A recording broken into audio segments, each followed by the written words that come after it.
일상의 모든 공간에서 청장년층을 중심으로 이번 3차 유행의 핵심입니다.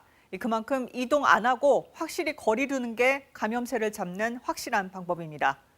이 거리 두기 효과가 보통 2주 뒤쯤부터 나타나는 걸 고려하면 이번 주말이 더 큰 유행을 막는 중요한 고비가 될 걸로 보입니다. 우한솔 기자가 보도합니다. 서울 중랑구 체육시설, 강남구 연기학원. 새로 집단 감염 사례가 된 곳인데 대부분 젊은 층이 자주 찾는 곳입니다. 일상 속 소규모 집단 감염에서 활동성이 높은 청장년층을 중심으로 규모가 커지는 모양새. 이번 3차 유행의 핵심입니다.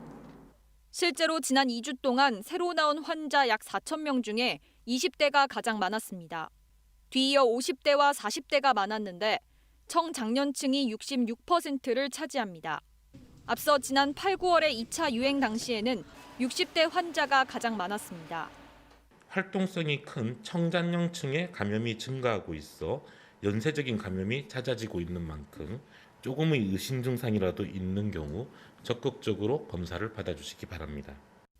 특히 이달 들어선 주말을 보내고 나면 국내 발생 환자가 크게 늘어나는 모양새입니다.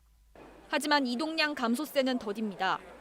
지난 주말엔 전주보다 이동량이 줄긴 했지만 지난 8월 당시 2단계 때와 비교하면 수도권에선 30% 가까이 늘었습니다. 지금 막지 못한다면 하루 1,000명까지 확진자가 늘어날 거라는 전문가들의 우려가 현실이 될 수도 있습니다. 대한의사협회도 방역의 가장 큰 걸림돌이 불감증이라면서 지난 3월의 경험을 살려 거리 두기를 다시 한번 지켜달라고 호소했습니다.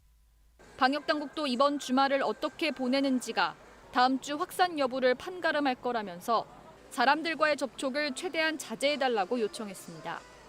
KBS 뉴스 우한솔입니다.